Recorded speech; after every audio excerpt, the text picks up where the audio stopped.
Hi, this is Martin Fowler, and you're listening to the Agile Uprising.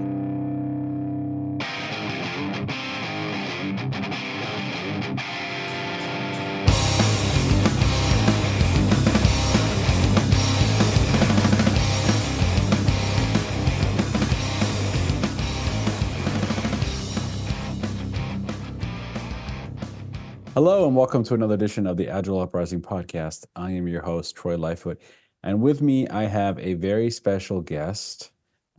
His name is Dave Rush, someone I've recently had the pleasure of working with, learning from, and still learning from to this day. So I figure why not bring a person like that to you all to listen to. So the audience knows me for the most part. So Dave, why don't you introduce yourself? Oh, thanks, Troy. And thanks for the invite to spend a bit more time with you. I also had the pleasure of just working with you as well. So the feeling's mutual in terms of learning from each other. So yeah, my name's Dave Rush. I come from I'm born in England, first of all. So I grew up in England, and my early part of my career in automotive was in England. So I'm an engineer by trade. Was lucky enough to get a scholarship, and Ford Motor Company put me through university and their trade school program back in the early 70s. And then I've spent most of my life in automotive across the spectrum in terms of engineering, manufacturing, and pretty much everything around automotive, mostly engineering though. So I've spent a lot of my time in and around product development, and I'm lucky enough to have been in pretty much all parts of the globe automotively. South Africa, Australia, spent most of my life here in North America. And with that, spent a lot of my time at Ford Motor Company here in North America. And with that, in and around engineering, a large part of my career has been about the process of product development. It's where I've gravitated from. In the early days, I was a lean guy. Especially here in North America, learning lean manufacturing, and then that progressed into lean product development, and lucky enough to spend a lot of time on the process improvements at Ford back in the 90s and the 2000s. So spent some time. We brought people like Dr. Deming in, so we got to spend a lot of time working under the tutelage of Dr. Deming and all the fun times around the work he did with Ford and the seminars, before Out of the Crisis book and things like that. So that was a lot of fun and a lot of education. Peter Senge, in and around organizational learning, right? And, the human side and systems thinking, so the fifth discipline kind of aspects of it. And probably in the last 15, 20 years, fast forward, I've sort of been wrapped up from lean in product development, moving into the Agile and trying to learn Agile, first of all, at the team level for a tier one supplier, and doing kind of team level agility. And then how do you take that into scale? And a lot of my focus has been around blending all these tools or approaches together. So gone through the spectrum of the frameworks, and then really just tried to focus on, is it improving the way we work, the flow? I've always been a flow guy. So obviously if you come from a lean background, flow it's the core, whether it's materials flow to make physical products, or whether it's information flow to produce software, services, whatever. So I'm very much a flow guy. So that's kind of my life story there in a few minutes. But a love for learning and a love for product development and best practice methods, ways to do things better. Right. And for the audience, one of the reasons I wanted to bring Dave on, obviously, because he has a lot of experience that I thought we could all learn from. But he has a bit of a specialty when it comes to how to do product development across hardware, software, firmware, in a lean and agile way, and that's what he focuses on. And to me, that's very interesting, right? Because it's one thing to do lean and agile ways of working for software only, right? But what do you do when you have hardware involved, right? It becomes much more complex. So, and that's one of Dave's specialties. So I wanted to bring him on and talk about that today. So thank you, Dave, for the intro. I wanted to kick it off because you worked at Ford for, it seems like, many years. I thought we could start with a story about Henry Ford, and it's a little bit of a parable, I guess, or a tale about with an analogy of what goes on today, right? So, long time ago, right? Ford was known as one of the most, if not kind of the innovator in the space of creating automobiles, and he created processes for that, and he was kind of one of the main sponsors and implementers of the assembly line system. And he also created some other ways of working which have caught on over the years. In fact, it was called welfare capitalism. And essentially what he did was he paid his workers about twice the amount of money as other companies were paying them. He implemented a 40-hour work week. He implemented savings and loans programs. He built cafeterias. He built social welfare departments for the workers, even implemented profit sharing, right? So he was really forward thinking with a lot of this type of kind of employee benefits, right? And thinking about sustainability and trying to make the employees happy, right? Employee satisfaction. So that sounds great, right? But there's a story, and if you want to read more about the story, I would encourage you to read a book. We actually did a podcast about this book previously, but called Scaling Simplified by a friend of mine named Pratik Singh. Anyway, in that book, he talks about this story, and I'm just summarizing it. The gist of the story is that basically Henry Ford tried to implement his same processes and ways of working in Brazil, in the rainforest in Brazil, and he needed that for rubber production. And so basically, he tried to recreate everything exactly that worked for him in his Ford company in the U.S. in Brazil. Down to the cafeterias, down to everything, the 40-hour work week, the manufacturing process, everything.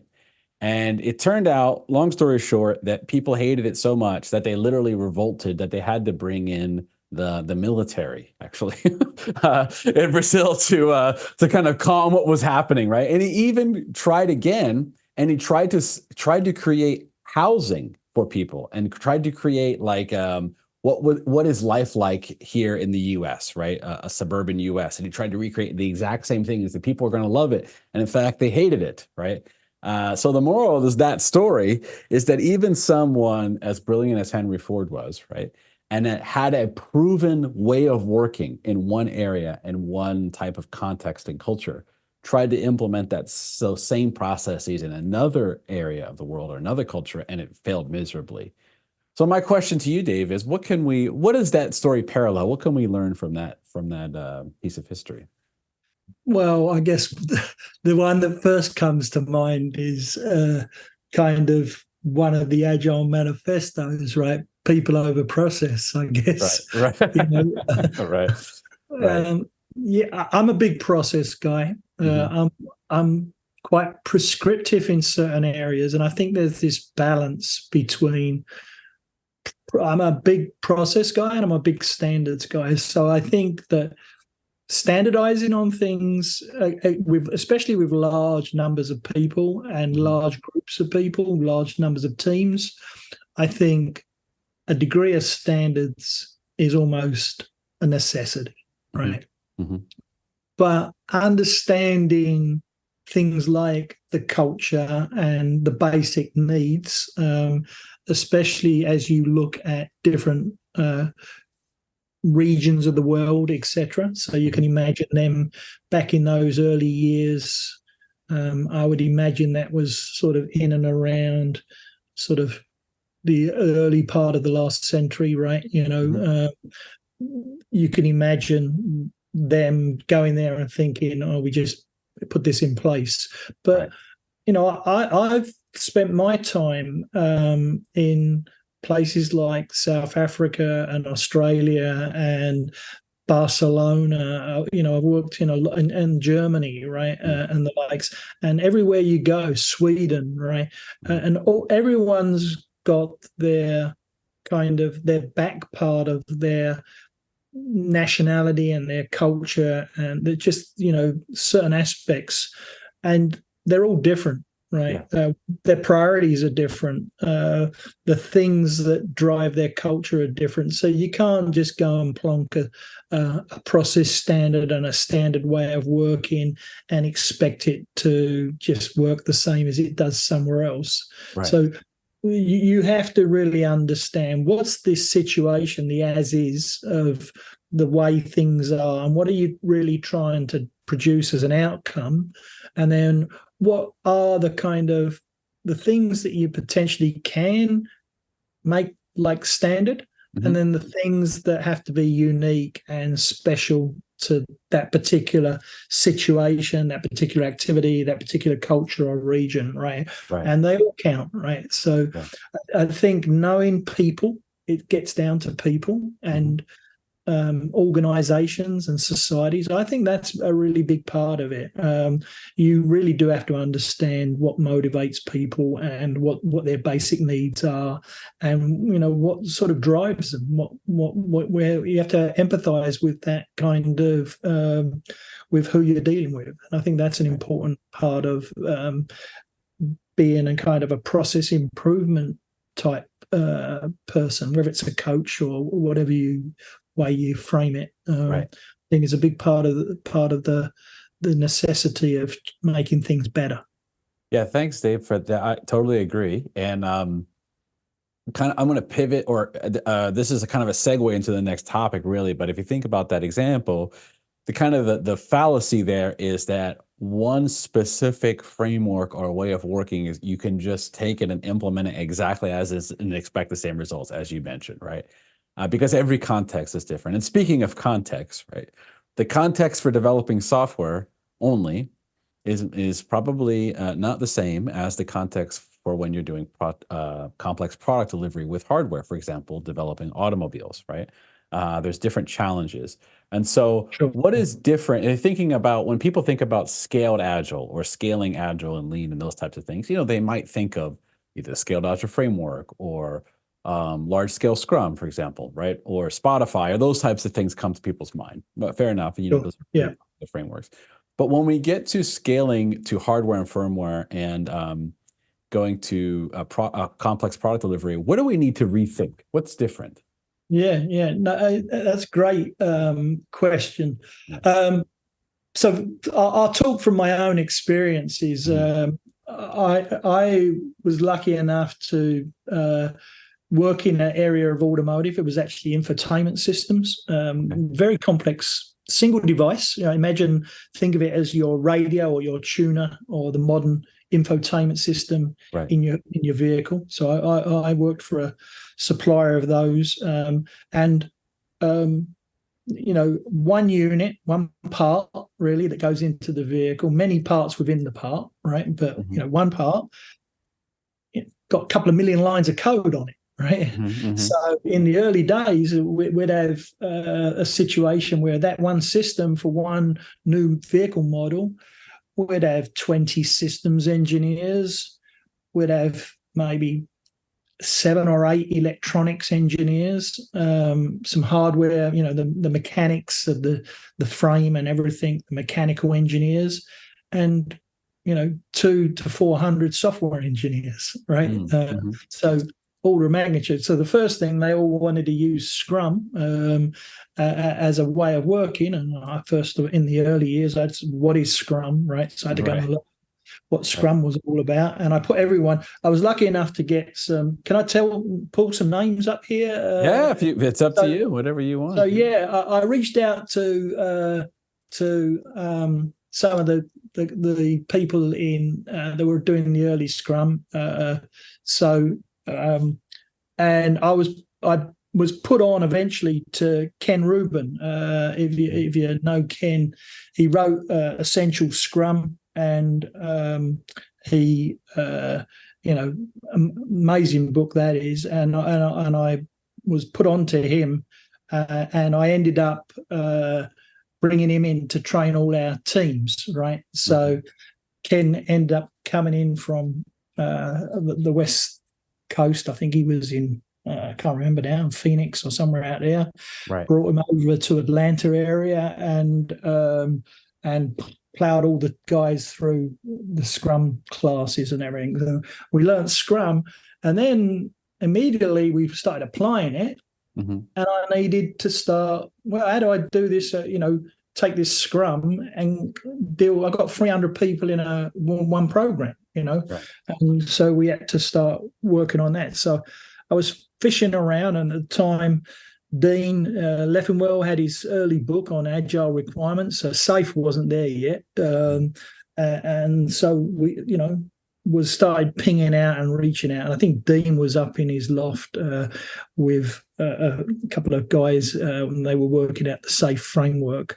And I started to follow kind of that and started to look at some of the other aspects that Ken had mentioned about doing things at scale, and we've sort of seen many frameworks come along, whether it's LESS or SAFe or Nexus or, some of the others and some of the derivatives, Spotify, etc. What I would say in terms of scaling, first of all, is that they all get back to the principles. So you can use the principles, but you're highly unlikely to just out of the box apply the frameworks. The frameworks are frameworks, right? They're, don't get glued into certain language that they use in the framework. It doesn't matter, right? Get the essence of the idea. Then when you start sort of mixing it up, and now you're dealing with the flow of software development and then developing those electronics and the hardware and the likes, you've got a total different set of constraint conditions. So ultimately in software today, we could release software to the final production area, and then we could realize we might have made a mistake, or we've got ways to improve it, and we can very quickly change those lines of code and then update it very quickly through over the wire, over the air, and update it. With hardware, it's got longer life cycles, and they're expected longer life cycles. Things are just for tooling up the parts for the, they've got to have a life where you get your money back off your tools, right? So the general life of hardware in the phone industry, it might have 1 or 2 years between model years of a phone. Electronics and other things might be on an annual cycle, depending on how sophisticated they are. But the car, brand new models of cars, we got sort of 3 years before the next model, and the underlying tooling, it's got 7, 8 years, maybe even 10 years of tooling, depending on where you're at. So completely different economics around the process. And obviously, if you're making hardware, just to make prototypes of hardware, right? If you make a PCB board, for instance, an electronics board, 3 months to 12 weeks to do a cycle turn of hardware. So just the general reality. And normally, if you talk about that in terms of iterations, you might have to go through 2-3 iterations of, say, let's stick to the printed circuit boards of PCBs to get to the final production, right? And what's interesting in that space is, even today, if you look at a warranty recall on a vehicle, right, the number one warranty recall, if you go and look at, say, 2023, and the top 10 recalls, all around electronics, and really electronics and then the software on the electronics. Right. It's kind of, you can't shortchange the fact that it needs time to build robust systems. And you don't get second hits at it. It costs you money to go and fix things. So it is a different life cycle and a different turn, but it does mean that you can find ways to synchronize that development of that together. Because at the end of the day, the customer doesn't care about the actual underlying software. They don't care about the underlying electronics and mechanics. They care about the end product and the features and the capabilities and the functionality. Right. So what's key is, how do I drive the flow of new features, functions, capabilities, whilst recognizing the different constraints in mechanical systems, electronic systems, and then software systems. So you had that. To me, that's been my area of focus for getting on 10 years now, because of the complexity of that space. And you really have to understand what the constraints are in each space and what the needs are in each space. And if you think that you can take software ideas and just purely apply it to electronics and mechanics, or mechanical or electronics ideas, and find that they're suitable for software, you're going to be sadly mistaken. And I think that's for me, the lessons learned. It's find the synchronization and the harmonization to bring these methods together. What do you think is one big difference between scaling for pure software versus scaling when you start including hardware development and firmware development? Well, when we say scaling, first of all, I think generally we're talking about bringing in under the umbrella more and more people. Right. So if you was to look at a vehicle development and all the suppliers under the manufacturer of the vehicle, you're probably talking 7,000-10,000 people involved in developing the vehicle, right? And they come from all attributes, right? It's not just the systems and the parts themselves, or the lines of code and the software itself, but you're talking about all the different attributes, crashing the vehicle, the MVH, the noise and the vibration, the vehicle dynamics, and whether it's a vehicle or any other complex products, they've all got similar kinds of physics-related challenges. So I think that the general difference is the robustness that you have to go through to ensure the output of what you're trying to produce. And mechanical or electronic systems, you've basically got to follow design standards to a certain degree, things you've learned from the past. And then I think in scaling on software, we've seen lots of things we've been able to do, use of libraries and reuse of code and the likes, and that speeds things up. But in general, it's kind of the order of magnitude of people in the end, right? If you've got millions and millions of lines of code, for instance, you've probably got lots and lots and lots of software teams. You get to the vehicle, so think million lines of code, 10 million lines of code. Just think about how many lines of code can you either write from scratch, or you can review and modify.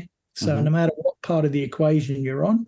Whereas you go over to the car, what are you're talking about on the mechanical systems, electronic systems, 26,000 parts.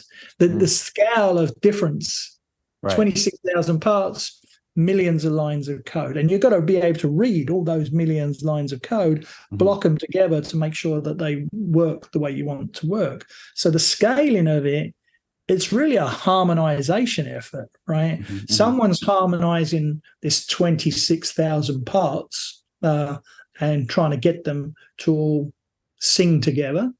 And then someone's trying to take these million lines of code, target, up to maybe 100 devices on the end product, the vehicle, if I keep using that as the example, and making sure they all work together with all those other parts of the systems, right? So it's kind of a different kind of scaling exercise, and then it becomes really a harmonization effort that you have to deal with. Does that make sense? Yeah, no, it does. It does. I was wondering, I guess my last follow-up question about this one is, what do you think the difference in the constraint, in particular, if top of my head, when I first met you, actually, you were telling me about your inversion techniques, right? And because one of the constraints in complex product development is often firmware. So, so maybe you could talk a little bit about that. The inversion thing, that came over many failures, really. Okay. All right. I was experimenting with some of the well-known frameworks. We know them, say I was experimenting with the top 2 or 3 scaling frameworks, and I was quite enamored by them in my, when they were first out, right? And I was a big ambassador for them. And so we were experimenting with them. And as we were trying to apply it to the real world, from the framework perspective, and then using it the way they sort of lay it out in the learning and that, we were struggling to make it work in all our situations. So like the inversion problem is, if you could take lots of teams and dedicate them, say take 20 teams, it doesn't matter the number, right? And group them together and plan together all as one group, right? Call it whatever you want, right? And plan for that group, right? If they were fully dedicated, everything would be fine. You all go plan on a regular interval. The teams plan on some sprint-based basis every week or 2 weeks, and then they come together every so many number of sprints, and then the bigger group plans together for another big cycle, and you develop and go through that bigger cycle and produce another increment of output, right? So that's good. What we found was, though, organizationally, lots of our experts, for instance, if you go to electronics and you think that all the number of programs you might have in a major automotive manufacturer and their tier 1 suppliers have exactly the same problem. Hundreds of programs all running in parallel. You just haven't got enough people to go around. Specialist people that can only do certain kinds of specialist stuff, right? So you might only have 15, 20, or if it's a really big organization, 40, 50 electronic specialists on your groups. So there's just not enough to go around. So you had to centralize them, and they're working on all the programs, right? Yep. So many teams, one program, sort of a classic framework kind of approach. Great, right? Out comes the singular output for the focused area, whatever you're focused on, the product, right?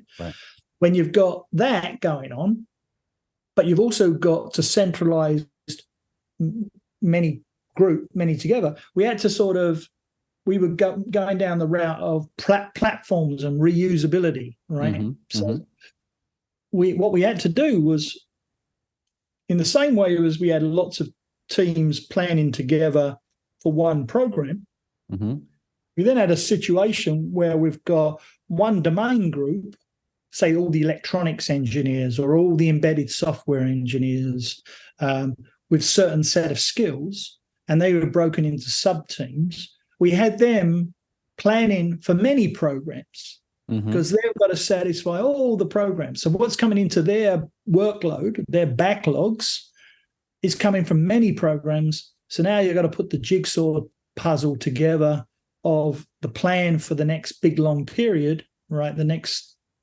phase of sprints, increment of work, and you got to put all that together. And that's what we call the inversion. So if you think about it in terms of the list of work or your backlogs, right?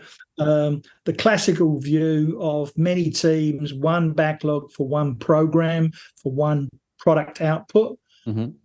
Another view of it, which we call the inverted view, is one domain group with specialist skills working on all of the programs, and underneath that, all of the teams related to that domain.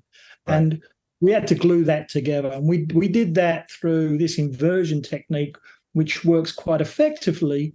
But you can imagine in your planning tools and, the communication, all of a sudden now your planning environment and your work management environment, your backlog environments have got super complicated in terms of being able to visualize where your loads are. Is the domain teams overloaded? Is your dedicated teams overloaded? What's the balance between dedicated teams and specialist teams?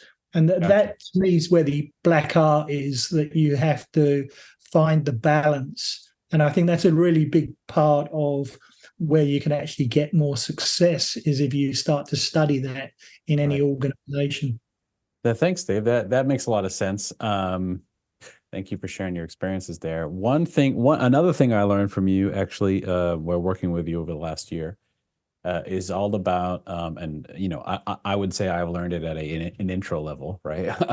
But is all about model-based systems engineering. So I know that's something that you're into, that you taught me about. In fact, you recommended me a book to read, and I could put the book in the description if people want to read it, about Arcadia, actually, model-based systems engineering. So why don't we talk briefly about hey, there's for people who are familiar with Scaled Agile framework, they do mention it in the Scaled Agile framework, actually. They do, yeah. And there's not. I If you ever take I might have been one of the people that brought it up early. Oh, there you go. So myself and Harry Conaghan might have been early, because we've been model-based systems engineering and set-based engineering and the likes have been. We've had to deal with it in automotive and aerospace and medical devices. We've all had to deal with this for 20, 30 years, but we didn't have the tools or the technology, the case tools. So model-based. Let's talk about model-based, and then we'll talk about model-based systems engineering. So model-based, it's my position that with the complexity of systems today, you cannot robustly develop a complex system in a document and text-based way. The information flow is just far too complex and large, right?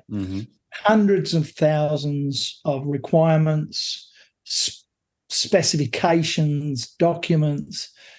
You need armies of people to robustly manage all that information. Just impossible. So it's my premise that you've got to virtually model the systems. And model-based systems engineering is built upon the principles of classic systems engineering, which is looking at the whole ecosystem at large. So it's not just a product or a part, it's where that thing is being used, right? So you're looking at the environment, land a man on the moon and return him safely, right? You're looking at the space rocket, you're looking at the landing devices, you're looking at the moon, the earth, the various systems. So you're looking at large, you're looking at the broader system. So systems engineering is around solving complex problems of the interaction of many, many parts, systems, subsystems, and doing it in a robust way. That's really, so it's partly principles and practices, and it's partly process, right? So, and my position is that we're all systems engineers at heart, right? So we used to do that in a very document-based, text-based way. Specifications, requirements within the specifications, build the system, and then test standards to test the specification, et cetera, et cetera.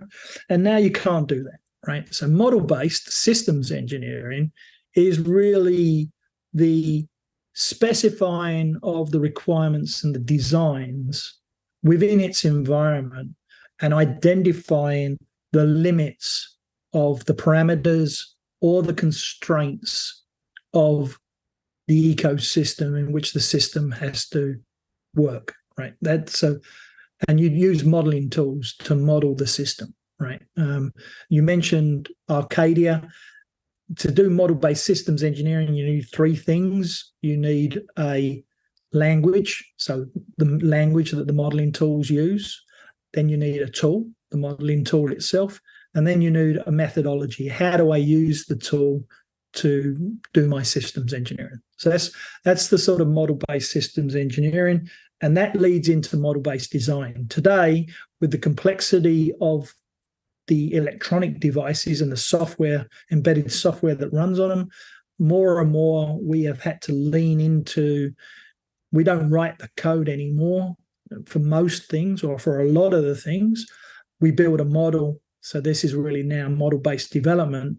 And from the model, we generate the code into, source code that we can then compile and put onto the real machine, right? So model-based systems engineering is all around the requirements and the specification in a model-based way. Model-based development is really about the development and the creation of the construction of the implementation. And then you could have model-based test, right, which would be the verification, the validation of the model up front in the systems engineering part of it, and then the development in the implementation part of it. And sort of the anomaly with systems engineering is it's that front part of the purest part of the specification and the design, but it's also the holistic thing as well, including the model-based development and the model-based test. So for me, you have to do that. Arcadia, the one you mentioned, I think that is a very robust way of working that we could then apply Agile principles and do it in an iterative and incremental way, and start wherever you're at, whether you start top-down development and engineering, or you've already got a system and you're trying to improve it, so you might come in bottom-up, etc. So I think there's a lot of opportunity to harmonize the model-based methodologies and the Agile methodologies and really get a better way of working. And for the audience, would you be able to kind of walk through one example using Arcadia, the language that Arcadia uses? In particular, there are 4 different levels for model-based systems engineering in Arcadia, and we talked about logical and physical architecture. So going from top down in the levels, maybe we could just walk through like one example of that, and so it might make it real for people who might say, I have no idea what they're talking about on this podcast. Right. So yeah. So the methodology piece of it, the Arcadia piece, right? First of all, you need a tool. So when Arcadia was developed, the creators of it chose to develop their own tool. They could have, used tools that were out there. So if you look at model-based systems engineering, if you're familiar with software, there was a UML language, right? A way of graphically producing diagrams that helped with describing software. And then that UML language was expanded because it was not very robust for systems engineers on the bigger, broader system itself. So a language was developed, SysML. And there's other derivatives of that the defense use, etc. But let's sort of stick with that. And what Arcadia did was they said, we're going to take sort of the best of SysML, but we're going to sort of develop our own tool and create a thing that works for us. And the methodology part of it was kind of a sort of outside-in, top-down, basic approach to development. So it starts with, well, what am I developing? What's the thing that I'm developing? Let's just use the car and stay on the car thing. Okay. I'm developing a vehicle, right? What kind of vehicle? So the first stage is what they call operational analysis or operational needs, right? And it's, okay, I've got a vehicle. What kind of vehicle? I need a vehicle to carry a lot of people. The mum wants to take the vehicle to soccer, right? So all of a sudden it starts shaping. Well, how many people? 7 or 8. And so now it becomes, eventually it's going to manifest into a minivan, right? Down the road. But you're describing what it's got to do, right? So, and you're putting at a high level the operational needs. It's got to go on the road. It's got to carry about this many people safely. So all the operational needs. Very quickly from the operational needs, and if you're product managers, that's how you should be writing your product, is from the get-go, is what do we need the thing to do? Right. What is the problem we have to solve? And you quickly turn into the next step, which is the system analysis or the system needs. And you're already starting to say, well, it's a vehicle, right? So now it's a system. It's a vehicle, right? Before, abstractly, it could be quite a lot of things. It could be a fast moving road, right? A rolling road, like an escalator, moving road. And if you had enough of them, you could get from A to B, and everyone just jump on the thing and gets you there, right? Or all sorts of ways. But eventually, you get to the point and say, no, it's a vehicle, right? Mm-hmm. And then from there, you now know you've got the system and you're analyzing the system. And the next stage, you're jumping over into architecture. So that operational needs, the operational analysis and the system needs, that's really the problem space, right? Mm-hmm. Mm-hmm. And you're in the phase of describing the problem. And then you jump into the solution space. And really, when you jump into the solution space, we're now into architecting, right? And design. So the first element of that is the logical architecture, the relationship of system elements. And then after that, you're going to move into physical architecture and transform logical things into physics. Where am I going to put them? I'm going to put this one in that area. I'll put this there. I'm going to connect them via a wire or communicate over the air with wireless or whatever you've got to do, right? And stuff. So if you sort of think about it as going down through from the top to the bottom, operational analysis, system analysis, logical architecture, physical architecture. Once you go down to physical architecture, there's a fifth stage in that method that is you've actually got the end product parts breakdown, which is what you implement, right? And with that, if you've modeled all that in an environment to a great degree, you can then verify and validate it. You know, have I got all the questions answered? Have I got all of the inputs connected to the outputs, right?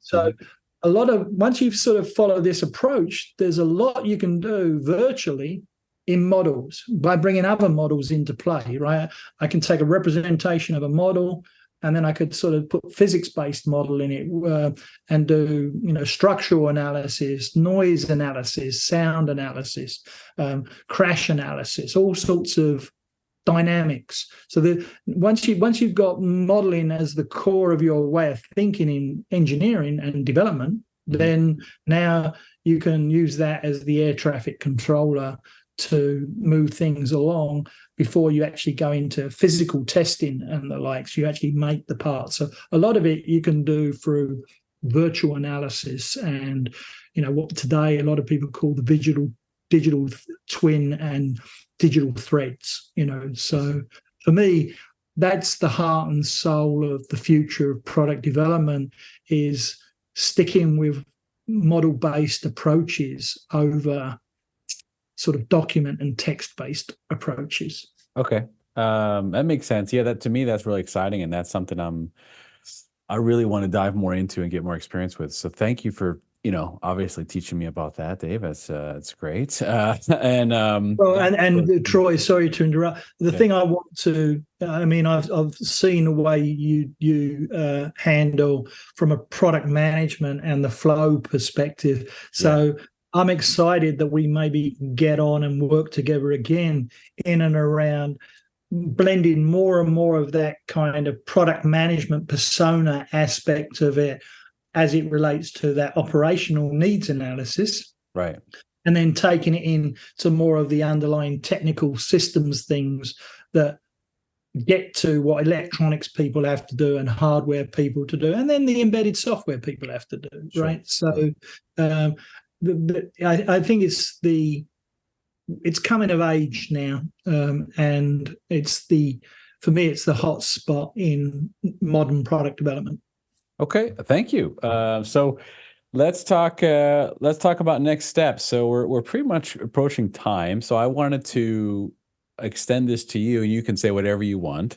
There's two things I'm going to cover. The first one is, if somebody wanted to learn more about anything we've talked about, whether it's model-based systems engineering, complex product development, or about your approach to things, because I know you've created kind of a way of working around this called LaserDome.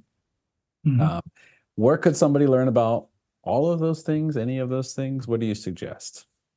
I think that, first of all, there's the basic book learning, right? And you've mentioned a couple of those books out there that many of us also learn from, that are well written by masters of their trade, people that are experts in model-based systems engineering and the likes.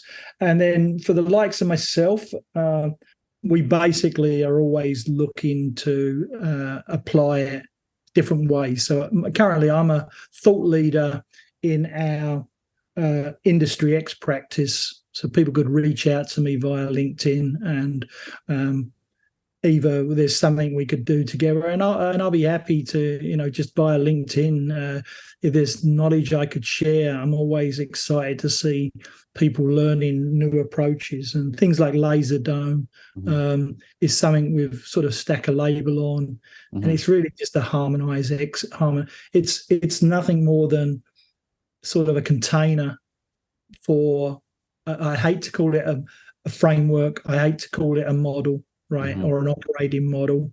It's really just a container to continue harmonizing all the good things that, any lean, agile systems engineering practitioner should have in their swag bag of coaching tools to help improve people that make product development better.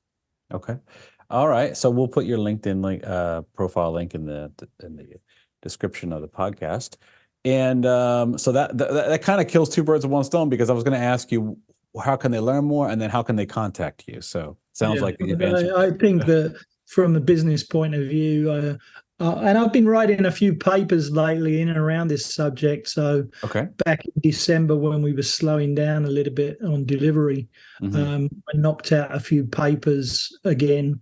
And through this year, there'll probably be forums. I'm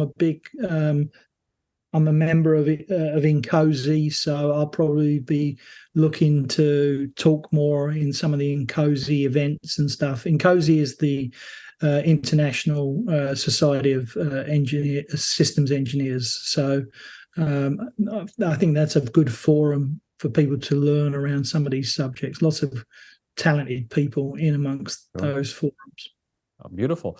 Well, thank you for your time, Dave. It's been wonderful as usual. I appreciate listening to you, learning from you, kind of going back and forth with ideas. So I wanted to introduce you to the audience, and maybe if there's more topics, Dave, you want to talk about, if something's burning on your mind and you're like, I could write a blog post about this, or I could just go on the podcast. You let me know, and we'll bring you on anytime. I'd love to. I'd like to it'd be nice to go back and sort of look at some of those experiences when we were working with Dr. Deming and, Peter Senge and some of these, illuminative people in our space and the likes. Yeah. I'm lucky enough to. It reminds me of a series. Like one episode could be like, what did you learn by working with Deming? That would be a good podcast. Yeah, I could sort of talk about that when he fired me and the red bead exercise. All right. Let's leave that as a teaser for the next episode. Okay. All right. Very good. Well, thank you, Dave. I again appreciate it very much. Thank you. It's been a pleasure. It's always nice talking to you. You too.